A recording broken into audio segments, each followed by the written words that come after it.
खबर हरियाणा रेवाड़ी से। डॉक्टर मगंगा ने किया नामांकन, उमड़ा जनसैलाब। अब खबर विस्तार से। बावल विधानसभा क्षेत्र से वरिष्ठ कांग्रेसी नेता और पूर्व मंत्री डा एम.एल. रंगा ने आज बावल विधानसभा से अपना नामांकन किया। नामांकन से पहले बावल अनाज मंडी में जनसभा का आयोजन किया गया, जिसमें भारी जनसमूह उमड़ा। इस मौके पर भूपेंद्र हुड्डा और दीपेंद्र हुड्डा के साथ कांग्रेस के जयकारे लगे। नामांकन के बाद डा एम.एल. रंगा ने कहा, कांग्रेस ने उन पर विश्वास जताकर टिकट दी है। बावल की जनता अपना आशीर्वाद और समर्थन देकर विजयी बनाएगी। डा रंगा ने कहा, आज प्रदेश में बेरोजगारी, महंगाई चरम पे है। भाजपा ने पिछले 10 सालों के शासन में जनता को परेशान किया है। भाजपा उम्मीदवार के लिए उन्होंने कहा, न बावल की जनता उनको जानती है, न वो बावल को। ऐसे में जब तक वो बावल को जानेंगे, तब तक चुनाव पूरे हो जाएंगे। डा रंगा ने बावल की जनता से अपील करते हुए कांग्रेस के पक्ष में मतदान करने की अपील की। इस मौके पर उनके साथ उद्योगपति महेंद्र छाबड़ा, चेयरमैन सुभाष छाबड़ी, युवा नेता लवली यादव, अनिल प्रधान, ईश्वर महिलावत आदि सहित सैकड़ों कार्यकर्ता और पदाधिकारी मौजूद रहे। हरियाणा रेवाड़ी से संवाददाता आदर्श शर्मा की रिपोर्ट, न्यूज़ अवीपी से। क्या कहेंगे, आज नामांकन भर के आए?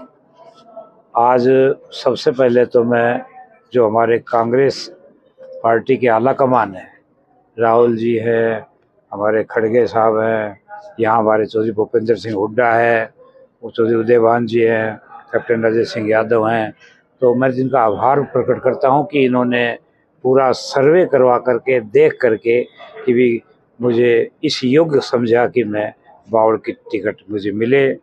और जैसा उन्होंने भरोसा जिताया है, मैं भी रात और दिन, मेरे सारे साथी, मेरे पास अपनी टीम है, मैं यहाँ के लिए नया नहीं हूँ, मैं हर गली, हर मोहल्ला, हर व्यक्ति को जानता हूँ, इसलिए उन्होंने मुझे मेरे भरोसा जताया है। और आज के लोगों के नामांकन पर उत्साह को देख करके, लोगों की मिलनसारिता को देख करके, और मैं 8-10 साल से लगातार उनके बीच में रहा हूँ, सुख में, दुख में, ब्याह में, शादी में, मरने में, जी हर तरह से। मैं तो एक एक गांव में मेरी 20-20, 30-30, 40-40 विजिट हो चुकी है, तो मैं किसी गांव के लिए, किसी बच्चे के लिए नया नहीं हूँ। तो वो मुझे अपना मानते हैं, मैं उन्हें अपना मानता हूँ। निश्चित रूप से इस अपनापन का मुझे फ़ायदा मिलेगा, और बावल को मैं अपना परिवार मानकर चल रहा हूँ। 25-30 साल हो गए, चाहे मैं सत्ता में रहूँ या बाहर रहूँ, लगातार उनके सुख में, दुख में आना, परिवार की तरह काम आना, ये मेरी एक सिरपत रही है। और मैं समझता हूँ इसी के बुत्ते पर मैं कहता हूँ कि यहाँ की लोहा के लोग, यहाँ की जनता, यहाँ के परिवार के लोग मुझे वोट भी देंगे, जीतूंगा भी। और आज के दिन सबके मन में भारतीय जनता पार्टी के प्रति रोष है, चाहे वो बेरोजगारी के प्रति हो, चाहे महंगाई के प्रति हो, या निजीकरण के प्रति हो, या जो प्राइवेटाइजेशन हो रहा है उसके प्रति हो। बेरोजगारी की, महंगाई की जो मार झेल रही है जनता, यानी यहाँ तक लोगों की ज़मीन एक्वायर की थी, पैसे दे दिए, वो पैसे वापस मांग रहे हैं। कई गांव में इस चीज़ के दंश को झेल रहे हैं। कई गांव में 100 साल से गांव बसा हुआ है, आज उनके गांव जो है रजिस्ट्री पंचायत के नाम, सरकार ने अपने नाम कर ली, ना तो वो ज़मीन बेच सकते, ना उस पर कुछ लोन ले सकते। तो ऐसी जो मूलभूत सुविधाएं इस इलाके की है, वो कोई अनदेखी की गई है। चाहे वो बस स्टैंड बना, कोई भी बस आज तक नहीं गई। आपका जो है, आपके ये कोर्ट देखिए, यहाँ के लिए ना कोई रिक्शा मिलता है, ना कोई तांगा मिलता है, बुजुर्ग बेचारे परेशान होते हैं, छूटते कहते हैं कहाँ बना दी कोर्ट। तो इन चीज़ों को ध्यान में रख करके उनके लिए मूलभूत सुविधाएं करना, ये हमारा फर्ज होगा, कर्तव्य होगा। और मैं बावल की जनता के लिए जितना मैं कर सकूं, मैं पत्रकारों के माध्यम से भी, प्रेस के माध्यम से, और वैसे भी मैं ये विश्वास दिलाता हूँ, मैं उनकी उम्मीदों पर खरा उतरने की कोशिश करूंगा। 52 कैंडिडेट लाइन में थे, टिकट की दावेदारी कर रहे थे, उनको किस तरह से साथ लेकर करेंगे, क्यों आपके ऊपर विश्वास जताया है? जब से मुझे रात को 1 बजे टिकट मिली, तभी से मैंने सबको टेलीफोन किया, और सब मेरे साथ हैं। आधे से ज़्यादा लोग आज आ गए थे, कोई बाहर के नहीं भी आ पाए, और सब ने कहा जी हम आपका साथ देंगे। मैं सबको टेलीफोन करने के बाद ही नामांकन लेने चला हूँ। तो नहीं आएगा तो दोबारा बुला लेंगे। कोई ऐसा नहीं, हमारा कोई मनमुटाव नहीं, हम सामाजिक व्यक्ति हैं। और जब मैं चुनाव से पहले सरेआम कह चुका हूँ, टिकट एक को मिलनी है और जिसको भी मिलेगी मैं तन मन और धन से उसके साथ रहूंगा, उसको जिताना हमारा फर्ज है। बीजेपी प्रत्याशी है डॉक्टर कृष्ण कुमार, कितना चैलेंज समझते हैं आप उनके साथ? देखिए, बीजेपी का बारे में पीछे भी आपने राज्यसभा में देखा था, राज्यसभा में 6 बार के एमपी रह चुके थे, थोड़ा बहुत अंतर रह गया। जो 6 लाख से जीतने वाले थे उनको 70,000 पे लगा दिया। अब जो नया आदमी, गांव की गिनती जिसके पास नहीं, गलियों की गिनती जिसके पास नहीं, बूथ की गिनती उसके पास नहीं, कार्यकर्ताओं की गिनती किसके पास नहीं, तो दूसरे के कार्यकर्ताओं के दम पर जो चुनाव लड़ने आता है तो अपने कार्यकर्ता बनाने में बहुत टाइम लग जाता है। तो उनको तो टाइम लगेगा। मैं अपनी शुरुआत ही कार्यकर्ताओं से की है, मैंने अपनी शुरुआत ही 20-25 हज़ार कार्यकर्ताओं से की है।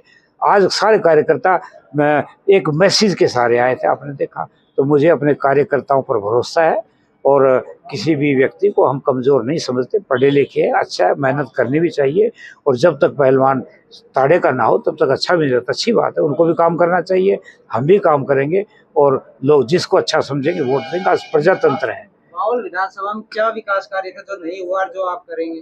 देखिए, मैं आपको बता रहा हूँ, बावल विकास में सबसे मूलभूत सुविधाएं, पहली बात जो ट्रॉमा सेंटर मेरे स्वास्थ्य मंत्री के काल में मंजूर हुआ था, वो ट्रॉमा सेंटर जीटी रोड पर होना था और वो ट्रॉमा सेंटर आज नहीं हुआ। उसकी जगह बस स्टैंड बना दिया। बस स्टैंड पर आज 4 साल हो गए, कोई भी बस नहीं आई। अगर उसको ट्रॉमा सेंटर बना देते, जितने एक्सीडेंटल केस होते वो आते और आकर कम से कम राहत मिलती। दूसरा, ये कोर्ट दूर बना दी, इसके लिए कोई सुविधा ई रिक्शा बावड़ में कोई उपलब्ध नहीं है। खड़ा रहते हैं किसी मोटरसाइकिल की बात में, यानी इसको भी मैं चाहूँगा कोई ना कोई सुविधा उनके लिए लगाई जाए। बस की सुविधा हो, घंटे में आए लेकर के जाए। और तीसरा, एक हमारा बस स्टैंड है बावड़ के बीच में, जहाँ से सुबह 5:10 तक लगातार 20-25 साल तक बस जाती थी दिल्ली के लिए, रेवाड़ी होकर के, धारवाड़ा होकर के। वो 10 साल से क्यों बंद हो गई? जबकि जगह भी वही है, सब कुछ वही है।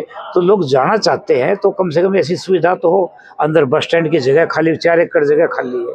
अगर सिटी बस स्टैंड चला दिया जाए, यहाँ से रेवाड़ी के लिए लोकल बस चला दी जाए, यहाँ से गांव के लिए लोकल बस चला दी जाए, तो मैं समझ लोगों को मणिपुर आने की राहत मिलेगी। दूसरा, इस इलाके में कोई तकनीकी संस्थान नहीं है, चाहे पॉलिटेक्निक हो, चाहे IITI हो। जबकि आज ये डिमांड है हमारी कि जहाँ कंपनियां हैं वहाँ पर पॉलिटेक्निक होने चाहिए। अब 3 कंपनियां, मारुति की, हीरो होंडा की, होंडा सिटी की, जो यहाँ से गुजरात चलेगी कोरोना के टाइम में, और हमारे यहाँ के 300 लोगों को यहाँ से निकाल दिया गया, यह कहकर कि ये सरप्लस है, और वहाँ जाती 48,000 की भर्ती कर ली। तो ये नुकसान हमारे इलाके का है।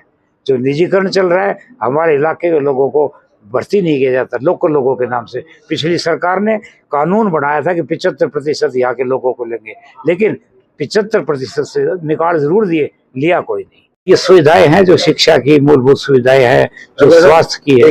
कांग्रेस के अपने नेता हैं वीरेंद्र मेलाऊ जी, चेयरमैन, आज उनका साथ दिखा नहीं, तो क्या कांग्रेस में गुटबाजी?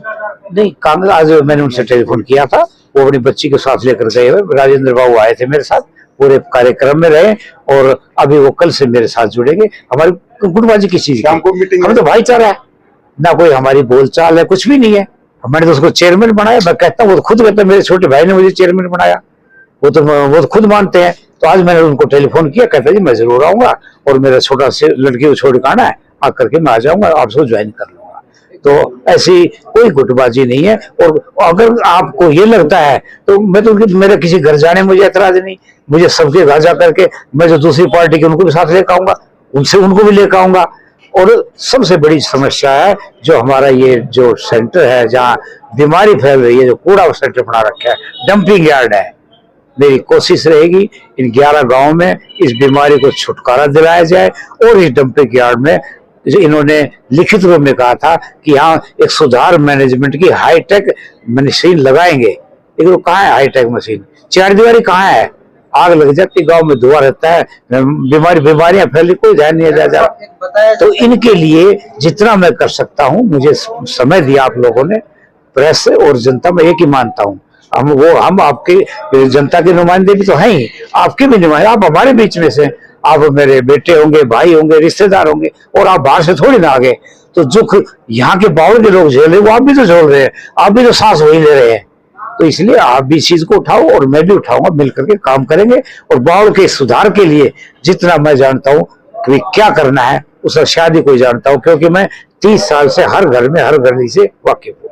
डॉक्टर साहब बताया जाता है दक्षिण हरियाणा में राव इंद्रजीत के आशीर्वाद के बिना जीत नहीं हो सकती, तो आप अपनी जीत किस तरह निश्चित समझते? नहीं, आप ये कैसे समझते हैं राव इंद्रजीत का आशीर्वाद नहीं? वो तो हमारे बड़े हैं, मेरे गांव के हैं, मेरे बुजुर्ग हैं, उनका आशीर्वाद तो है ही। भाई मेरा जो घर है, मेरा जो गांव है, उनकी जमीन में है, पार्टी नहीं छोड़ी, हम सामाजिक बात कर रहे हैं। उनकी गांव में बसा हुआ हूं, उनकी जमीन पे बसे हुए हैं हम, तो कोई जाते उनके जमीन, उनके दादा परदादा ने जमीन हमें दी, हम पूरा गांव बसाया हुआ है। और राव वीरेंद्र तो हमारे परिवार को मानते थे, कोई छोटा सी शादी तब भी मानते थे। तो हम पारिवारिक तौर से, सामाजिक तौर पर एक है, और राजनीतिक भी कोई दूसरे लोग मानते हो, लेकिन वो आज भी मुझे अपने गांव का मानते हैं, और राव वीरेंद्र तो मुझे अपना बेटा मानते थे। तो आपको लगता है कि वो अपनी पार्टी छोड़ के आपको आशीर्वाद? छोड़ के क्या है, उनका आशीर्वाद था और है और रहेगा। आशीर्वाद के लिए पार्टी छोड़ने की जरूरत नहीं है। ठीक है जी, आज यहाँ आप आए रंगा साहब का नामांकन करवाने, क्या आपकी रूपरेखा रहेगी, कैसा कार्यक्रम? डॉक्टर ML रंगा जी को कांग्रेस की टिकट मिल चुकी है और आज उनका नामांकन करने के लिए यहाँ आए हैं SDM ऑफिस बावल के अंदर। जो ये टिकट वितरण है, ये सबसे एक तरीके से एक प्रक्रिया के थ्रू कांग्रेस पार्टी ने किया है, और बावल की जो टिकट है वो बहुत ही एक अच्छे तरीके से दी गई है। डॉक्टर ML रंगा जी हमारे यहाँ के बड़े, इस पूरे हरियाणा के, दक्षिणी हरियाणा के बड़े शिक्षाविद हैं, अच्छे इंसान हैं, भले इंसान हैं, ईमानदार व्यक्ति हैं। इन्होंने इस क्षेत्र के लिए बहुत काम किया है। आपके शिक्षा के अंदर अलग जगाने का इस पूरे क्षेत्र में जो सबसे ज़्यादा अगर किन्हीं का योगदान रहा है तो वो डॉक्टर ML रंगा जी हैं।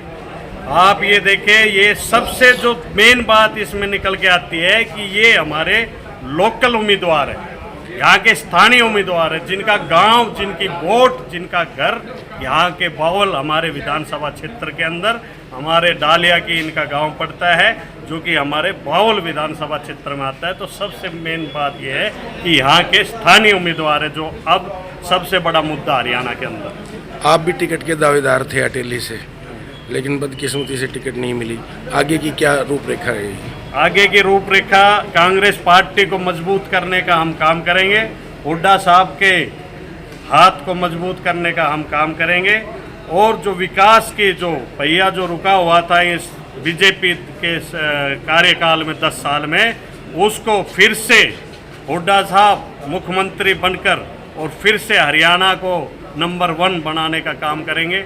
और हमारी जो पूरी टीम है, युवा, हमारी युवा टीम, हमारे जितने साथी हैं सारे जुट चुके हैं। अलग अलग विधानसभाओं में, हमारी अलग अलग विधानसभाओं में जो मजबूत टीमें हैं, हाथ के निशान पर कांग्रेस पार्टी के साथ किसी भी उम्मीदवार को, जिसको भी टिकट मिली है, अपनी दलगत राजनीति से ऊपर उठकर आपसी मन मुटाव, भेदभाव हटाकर अब कांग्रेस एक ही लक्ष्य है, कांग्रेस पार्टी को हरियाणा के अंदर भारी बहुमत के साथ विजयी बनाना है। और कम से कम नहीं तो ये देखें 80 सीट पर हम काबिज होंगे हरियाणा के अंदर। लवली जी, खौल ब्लॉक हमेशा हार जीत का फैसला करता है, आप खौल ब्लॉक से आते हैं, कितना मार्जिन दिला पाएंगे कांग्रेस को? जैसे कि आपने कहा, आप खौल ब्लॉक से आते हैं। खौल ब्लॉक एक बड़ा ब्लॉक है, और जो ब्लॉक खौल है उसके अंदर ही डॉक्टर ML रंगा जी का भी गांव पड़ता है, जो कि उसी क्षेत्र के डालिया की गांव पड़ता है। खौल ब्लॉक के अंदर हर नौजवान, हमारा हर साथी मजबूती के साथ चुनाव लड़ेगा। और आप ये देखना, खौल ब्लॉक इस बार सारे रिकॉर्ड तोड़ेगा। खौल ब्लॉक के अंदर सबसे ज़्यादा आपकी डॉक्टर ML रंगा जी की और कांग्रेस पार्टी की सबसे ज़्यादा वोट खौल ब्लॉक के अंदर आएगी। ये आप देखना, हमारी पूरी टीम लगी हुई है। नहीं जी, रंगा साहब ने आज नॉमिनेशन किया है, आप पूरा सहयोग कर रहे हैं, क्या कहेंगे? नहीं, रंगा साहब जमी है। रंगा साहब को टिकट दीपेंद्र हुड्डा ने, भूपेंद्र सिंह हुड्डा ने बहुत बढ़िया टिकट दी है और इस टिकट को हम जिता कर अपने हुड्डा साहब की झोली में डाल लेंगे, क्योंकि कई 3 योजना होगी अब तक ये हम जो हुड्डा साहब को टिकट दे नहीं पाए हैं, लेकिन अब की बार हम कड़ी मेहनत करके इस सीट को हुड्डा साहब की झोली में डालने का काम करेंगे। बावल में सबसे ज़्यादा 52 उम्मीदवार थे, गुटबाजी की भी आशंका है, क्या नहीं, करें? कोई गुटबाजी नहीं जी, सब अपने पार्टी के साथ है, कोई ऐसी कोई बात नहीं है खिलाफत किसी चीज़ की भी, सब पार्टी के साथ है। पार्टी तो कोई एक आदमी को टिकट देगी, हम भी हुड्डा साहब के सिपाही हैं, उन्होंने भी इनको टिकट दे दी, इसके साथ आ गए। हम तो हुड्डा साहब के सिपाही हैं, जो वहाँ से आदेश आएगा वो उस आदेश का हम पालन करेंगे। Thank you.